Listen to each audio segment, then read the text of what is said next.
Hello guys. So on countless requests, you people were asking me the video explanation of the ophthalmology quiz procedures and tests in ophthalmology. So let's try to see the questions. The question number 1, you see the following reflex. And one thing more, I know you people find the questions in this quiz quite difficult. Now, after conducting the quiz from 6 months or so, daily we are conducting. We have gone through different phases. We have seen the image-based questions, the clinical questions. We have seen concepts-based questions, and even the one-liners type. Now, I am considering that you people have achieved a level. Okay, and obviously now we will move one step further. So why not try one step further so that you get to practice the simple questions, the tough questions, very tough questions, so that you are ready for any kind of question.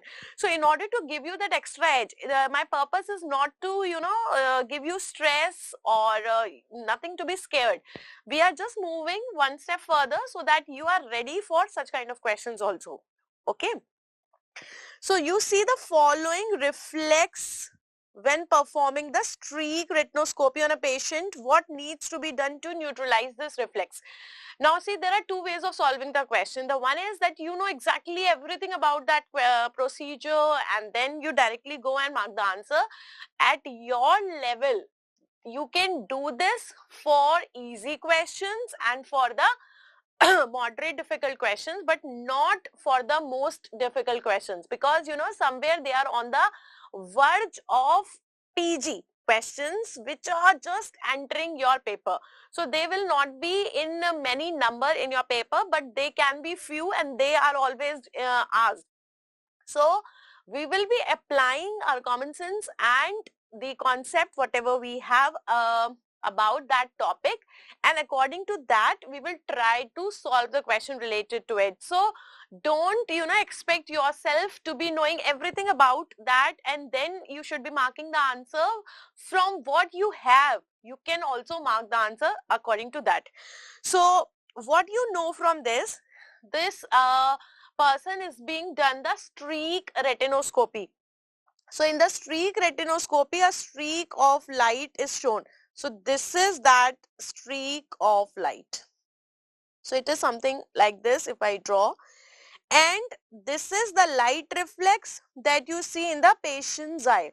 This is the light reflex that we see. Is it visible on this?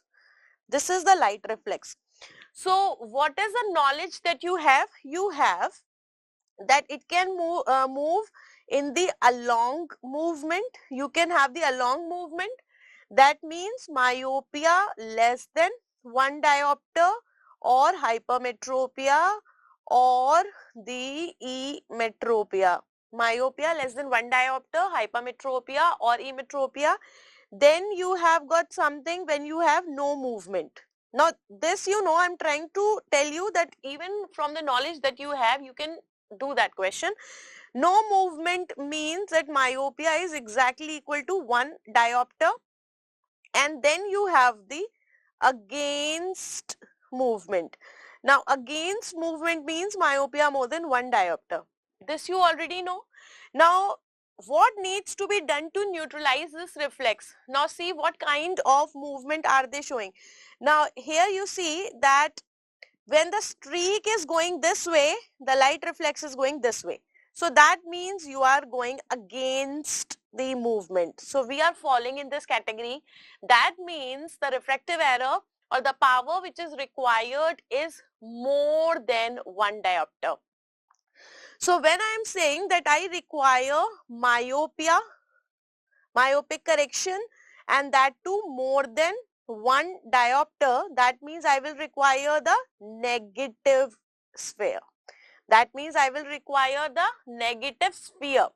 So if you look at these options, that means the positive ones are already cancelled. This one is also positive and this one is also positive. So these are cancelled. Now you are left with 2. Okay, don't worry about the axis 15 degree. You don't have to go about it. Now they are saying that whether you have to move counterclockwise or clockwise. So you have to go counterclockwise or clockwise. Now see this. Now this streak reflex is going counter and this is going clockwise. If you see this, okay, this was your 12 o'clock, right? So this is your clockwise. So obviously you will have to move clockwise, because when it moves 15-degree clockwise, then it will come in the same plane. Then it will come in the same plane and you have to bring them in the same plane. So very simple, your answer will be rotate 15-degree clockwise and add the negative sphere. Rotate 15-degree clockwise and then add the negative sphere. Now, if you have any doubts, you are free to ask your doubts. Post your doubts in the comment section. Okay, I'll plan the live session and then we'll be doing the two-way interaction also. All right. Now, coming to the question number 2. Question number 2 says that this person at 20 feet, at 20 feet, the smallest letters that a child can read is 20 by 60 line. So that means visual acuity. What is the visual acuity of this person? Visual acuity is 20 by 60. 20 by 60, or it is equal to 1 by 3. So this is 6 by 18. So the visual acuity of this person, because from 6 meters, 20 feet matlab 6 meters, from 6 meters he is able to see 20 by 60. 20 by 60 matlab 6 by 18. You have the child walk towards the eye chart. Now the child is going towards the chart. How does she walk before she can see 20 by 20 line? Now this is very simple. See, if you take the concept of E, let us suppose this was the E here, then like this, then like this, and then this, okay. And I am saying that the person is having a visual acuity of 6 by 18 or the 20 by 60, that is there. That means this patient is making an angle of 5 minutes at a distance of 20 feet. Okay, because we always say that 5 minutes of the arc is made at the respective distance. Now when this person starts moving towards this letter, there will be larger angle. See, the angle will become larger and larger. So what this person is not able to see from 6 meters can be able to see when he is moving forward. So that means if this person is seeing from 20 feet, okay, when he is standing, she is standing at a distance of 20 feet, then she can see 20 by 60 line. So they are asking how much distance is required for 20 by 20 line. 20 by 20 line. So how much clearance of the letter I require? I require 3 times. I require 3 times. The angle should be larger by 3 times, because at this distance it is your 60 meters. I require it at 20 meters. So angle has to be increased. Increase angle by 3 times. So how will you increase the angle by 3 times? But obvious, by decreasing the distance by 3 times. So if I decrease the distance by 3 times, you will increase the angle by 3 times. Now, how will you decrease the distance? So she was standing at 20 feet by 3. So this is approximately 7 feet, because you know 21 by 3 is 7. So if you go very specific, it will be 6.77. Otherwise, if you go accurately, it is, roughly if you go, then it is 7 feet. So that means how much forward you have to go. So if you are standing at 20 feet and you need to stand at 7 feet, so 20 minus 7 is 13 feet. So you have to go forward by 13 feet. So this is the answer. Are you getting this? So it's very simple. So see, The answer is not 7 feet, because they are saying how far she walked before she can see. They are not saying that at how much distance she should be standing. They are saying how much far she should go. So she has to go 13 feet in front, so that she comes at 7 feet now and she starts seeing it. So answer to this question is 13 feet. All right.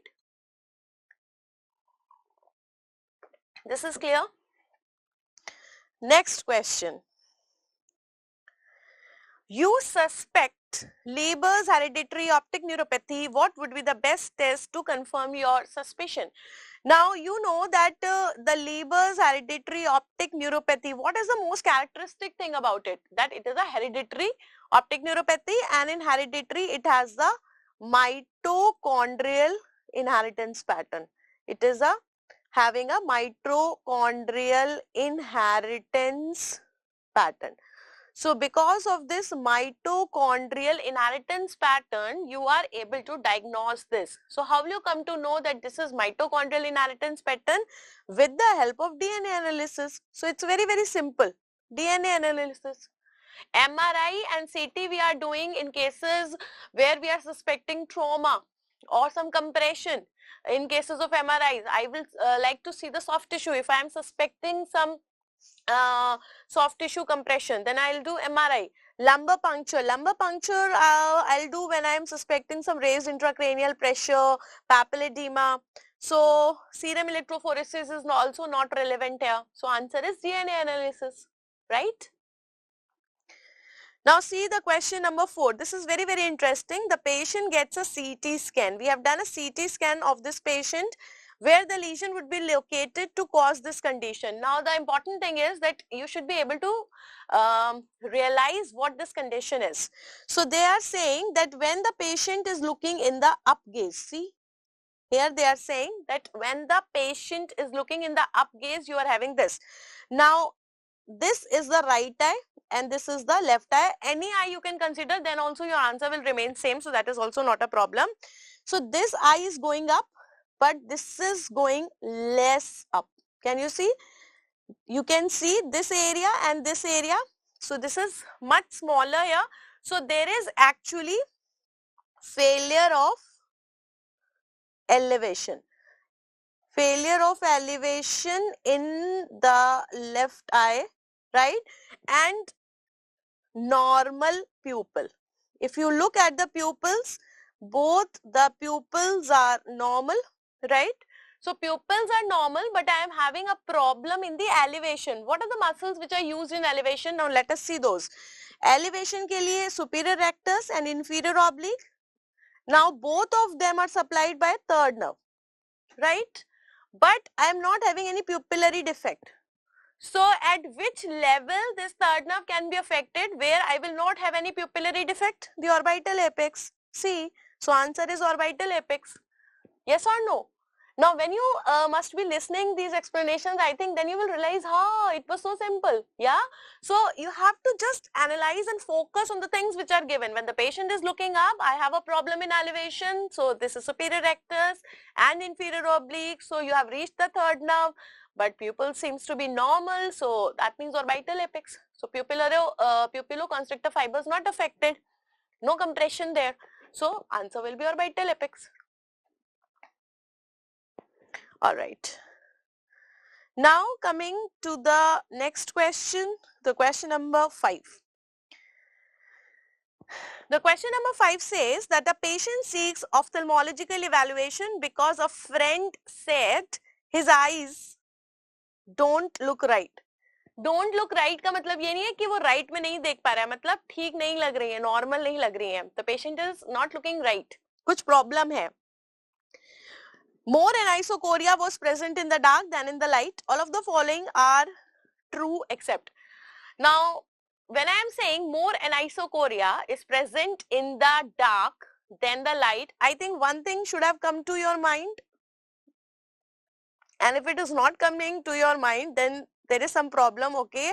Please go and see the video on anisocoria. You have to see that. That is very, very important, okay? Glimpse of it, I'll give you here also.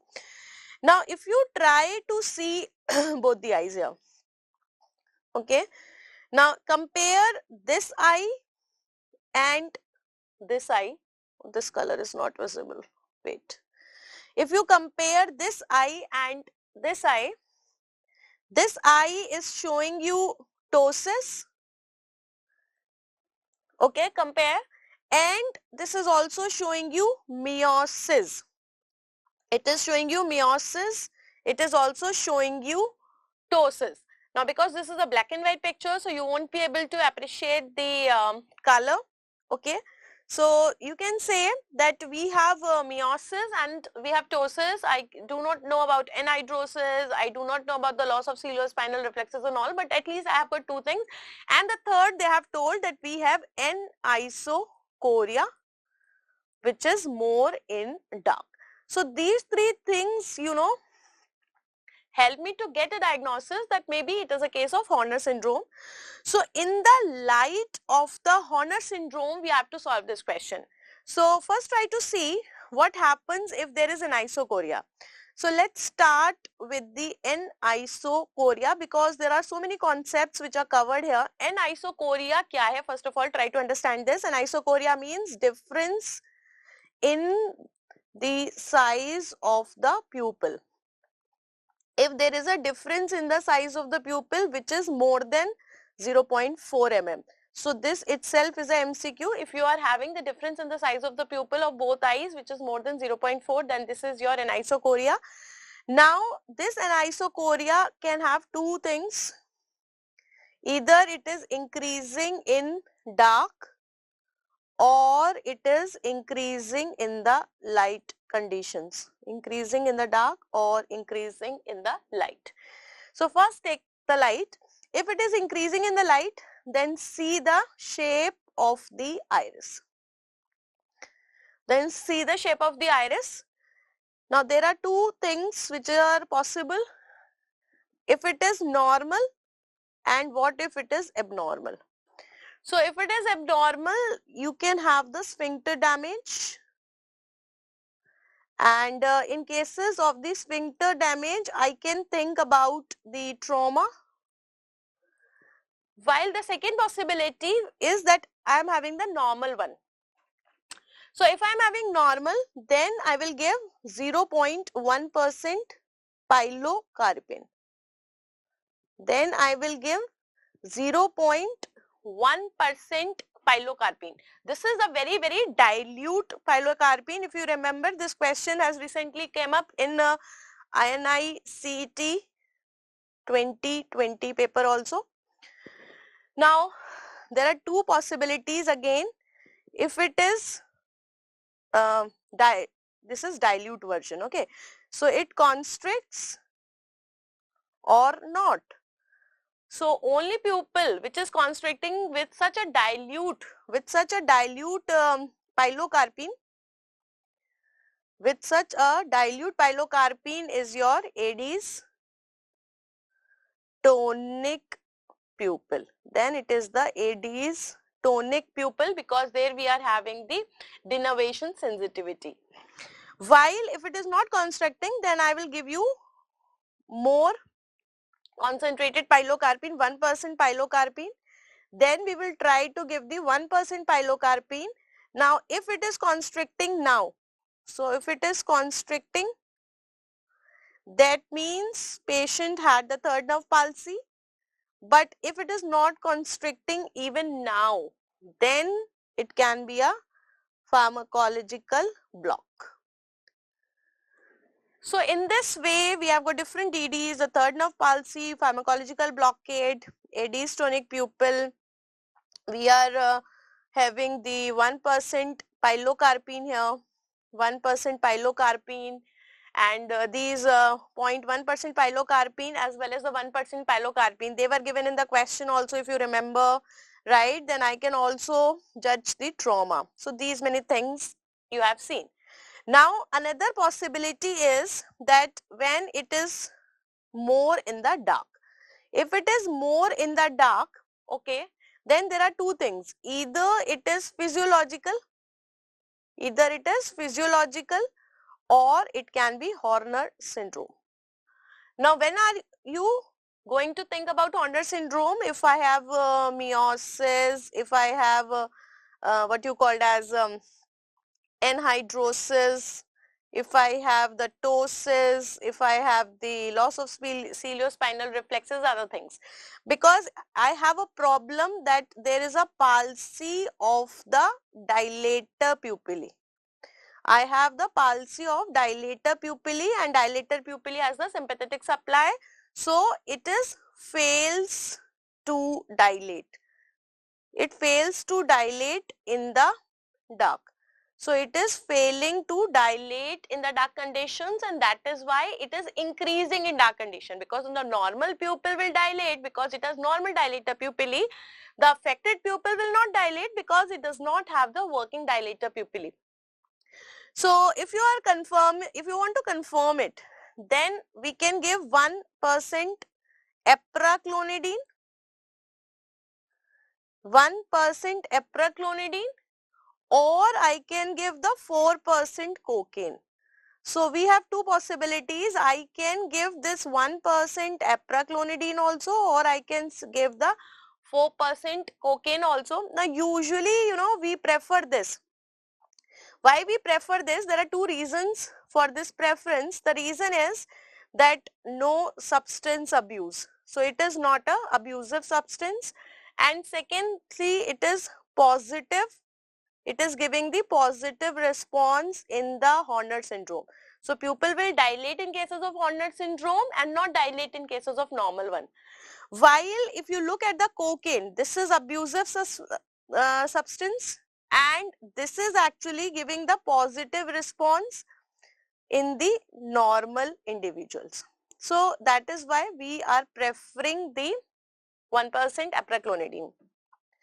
Now once you have confirmed the Horner syndrome by either of the two, then I can give the 1% amphetamine. Then I can give the 1% amphetamine, and this will help me to divide the Horner syndrome into pre-ganglionic as well as the post-ganglionic. Pre-ganglionic, post-ganglionic. Pre-ganglionic will dilate, while post-ganglionic does not dilate. So this is the total flowchart, Anisocoria, and this will help me not only in confirming the Horner syndrome but also classifying it into the pre-ganglionic as well as post-ganglionic. So having seen this, now we will try to solve the question which is being given. Number one, they are saying that neither pupil should constrict to pilocarpine 0.1%. So this is absolutely right answer, because the only pupil that constricts with 0.1% was your AD's tonic pupil. So obviously if the pupil is Horner's pupil, it will not constrict. Number two, the responsible lesion could be interrupting the neural impulse as the neurons synapse in the ciliary ganglion. Now this is a wrong option. They are not synapsing in the ciliary ganglion, they are actually passing. They are passing through the ciliary ganglion, but actually they are not synapsing in the ciliary ganglion. Option number 3, the presence of right abduction deficit would localize the lesion to right cavernous sinus. Now though the statement is correct, but I don't know how it is related to the Horner syndrome. Nevertheless, they have given it. Now right cavernous sinus. Right cavernous sinus means we will have right lateral rectus palsy, because we will have the sixth nerve passing through the center. So if the right side cavernous sinus has gone, then the right sixth nerve has gone, and right sixth nerve से right lateral rectus palsy, जिसकी वजह से I will have the right abduction deficit. So this is again true. The right statement. Then the option number D is the pupil would dilate poorly after the cocaine 10% instillation. So I told you that this is giving you negative response. The 10% cocaine or 4% cocaine, whatever is the percentage, it is not dilating in cases of Horner syndrome. So this is again right. So what they are asking us, they are asking is all are true except. So I have to give the wrong statement. So wrong statement is your option number B. The responsible lesion could be interrupting the neural impulse as the neuron synapse in the ciliary ganglion. They are passing through the ciliary ganglion, but they are not synapsing, right? Now, on the same flow chart that we have discussed just now, we have got one more question. No afferent pupillary defect is present. Ocular examination is unremarkable. Which drop placed in both eyes? Which drop will give you the most additional information? Now, if you look here, the cocaine and the hydroxyamphetamine, they will help only in the cases of the Horner syndrome. They will help only in the cases of Horner syndrome. So once you have actually diagnosed that this is a case of Horner syndrome, then you are confirming by the cocaine, and then you are dividing it into the preganglionic and postganglionic with the help of the amphetamine. Phenylephrine does not play any role. So answer to this question is the pilocarpine. First we tried to give 0.1% pilocarpine. This is how we started with it. So if it is constricting, then it is adiastonic pupil. If it is not constricting, then what was there, then we'll give the 1% pilocarpine. So which drop would provide the most additional information? They are asking most additional information. Most additional information is given by 0.1% pilocarpine. Next question, question number 7. A 10-year girl is referred for an ophthalmologist examination after failing her school eye examination. Now she has been referred to ophthalmologist. Her best corrected visual acuity is 20/50 in the right eye, 20/40, okay, in the left eye. Okay, examination reveals a normal anterior segment, but there is an abnormal fundus appearance. So there is something which is abnormal in the fundus bilaterally. Her left eye is shown. Which of the following would be most useful in establishing the diagnosis? So though they have not give you a colored picture, but if you look here, this is is a FFA finding, fundus fluorescein angiography. Okay, then you can see this disc, right? You can see these whitish vessels. Can you see these ones? These are choriocapillaries. These are the choriocapillaries. But if you look in this area, which is your macular area, can you see? The macular area is black. You are not able to see any vessels here. This area is totally black, not showing any passage of the dye. I am not able to see any grayish lines here. That means the blood or the dye is not passing through this area. It is absolutely dark. So this is actually called as the silent choroid or the dark choroid. Silent choroid or the dark choroid. Moreover, suppose you do not know all this thing, one thing is very, very common sense. What they are pictured, they are showing is angiography. So obviously, if they are showing the angiography and they are themselves saying that there is some problem in the fundus C, they themselves are saying that there is some abnormal fundus appearance on this picture. So that means there is some problem which is coming in this angiography. So what would be the most useful in establishing the diagnosis? So obviously for this, because they are showing the angiography themselves, so most useful is the angiogram only. Silent choroid or the dark choroid, where do you get it? You get it in the Stargardt disease. You get it in the cases of the Stargardt disease, which is autosomal recessive, most common macular dystrophy. Most common macular dystrophy. So again, very, very simple questions if you think in this way. Okay. Right. Now see next question. Here we have got a 10-year boy referred for the decreased vision in the left eye. Examination reveals uncorrected visual acuity 20/20 in the right eye. So that is normal, but the left eye is showing 20/40. This is showing 20/40, which is correctable to 20/20. So best corrected vision is 20/20 both. Which of the following will be most useful in establishing the diagnosis? Now look at the fundus picture. This is saying too many things. If you know this fundus picture, you can do it very, very easily. See this fundus picture. this is your optic disc. This is the optic disc, right? So what is this area? This area will be the macula, and what you are able to see in the macula is a typical egg yolk appearance.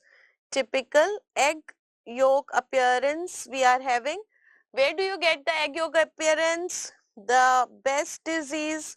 What do you want to do for the Best disease? The best test for the Best disease is EOG. The best test for the Best disease is EOG. So what they have asked, which of the following is most useful in establishing the diagnosis? So indirectly they are asking you the best test. So the best test will be therefore electrooculogram. So answer to this question is electrooculogram. Next question, which one of the following is not the characteristic of the condition which is shown on corneal topography? Now try to see the corneal topography. This is the picture that you are able to see on the corneal topography. Now if you see, I don't want you to go into the details of corneal topography, but just if you are having any anomaly, you can detect it. See, you are having some steepening here. Okay, so this is showing that there is some problem in the surface. Try to understand. So this is showing you steepening. Steepening, if you are getting in cases of cornea, that means you will have increased curvature.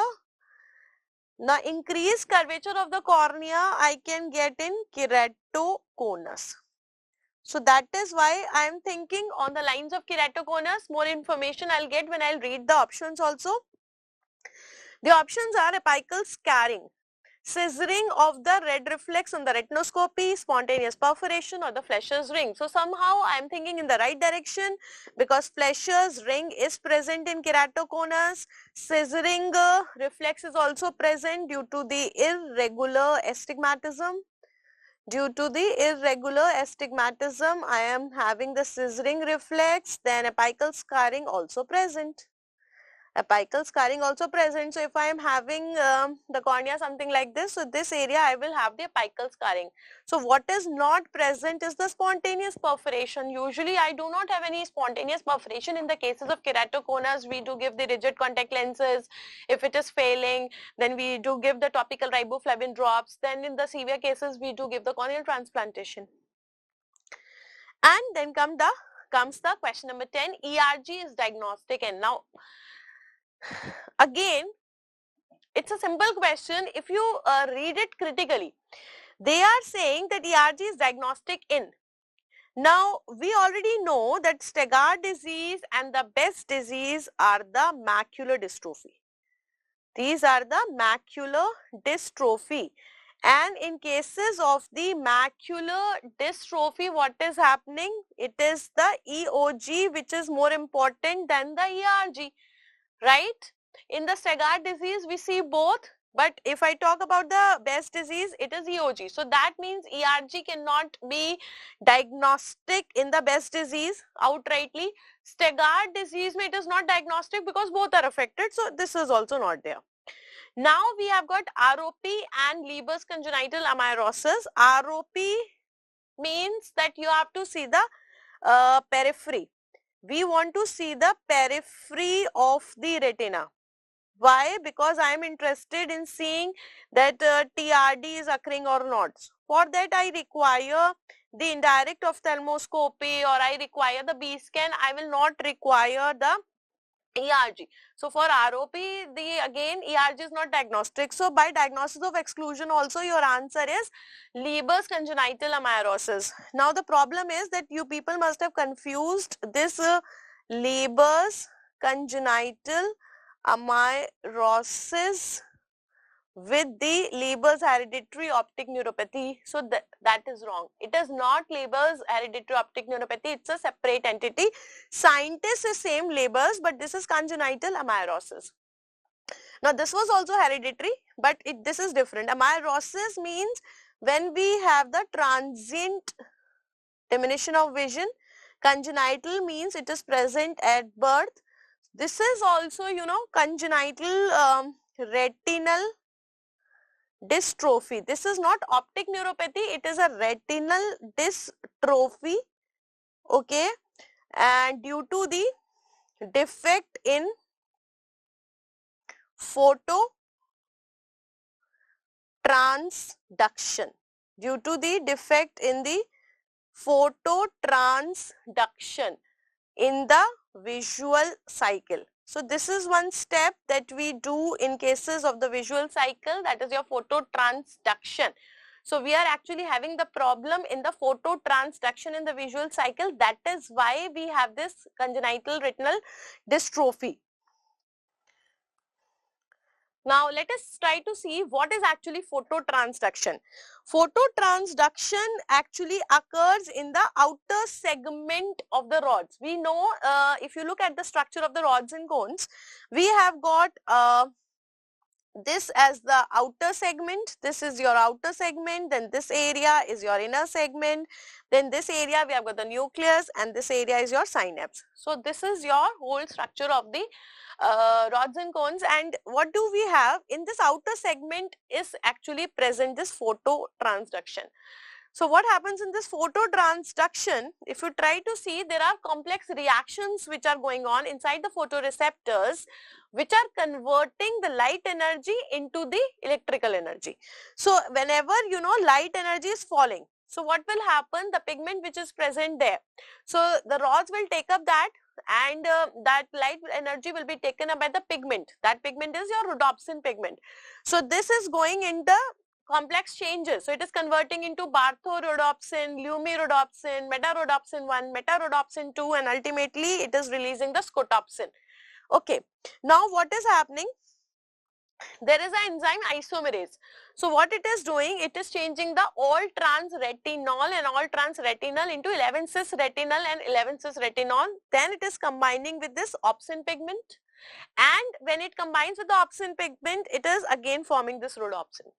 So this whole phototransduction, the complex reactions actually are taking place in the rods photoreceptors. These are the complex reactions which are required to generate the receptor potential. And now you know that according to the latest update, these are also your first order neurons. That is the reason that when we have this defect in the phototransduction, as this occurs in the congenital amaurosis, then you have the problem in the receptor potential. The potential is not able to generate. Now, on this basis, we try to see the options. ERG is diagnostic of. So obviously, because it consists of series of phototransduction consists of series of reactions which are taking place in the rods. Okay, and they are responsible for the generation of the potential. So that will be detected by ERG, which is the electrophysiological test. So obviously, now you are sure that the answer is Leber congenital amaurosis. All right.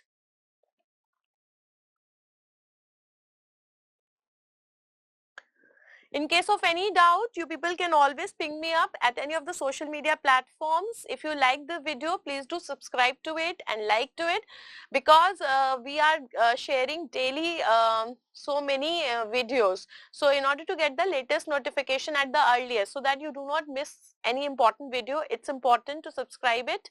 Then you can share the Facebook page. You can follow me on the Insta and can be a part of Facebook group as well as Telegram group.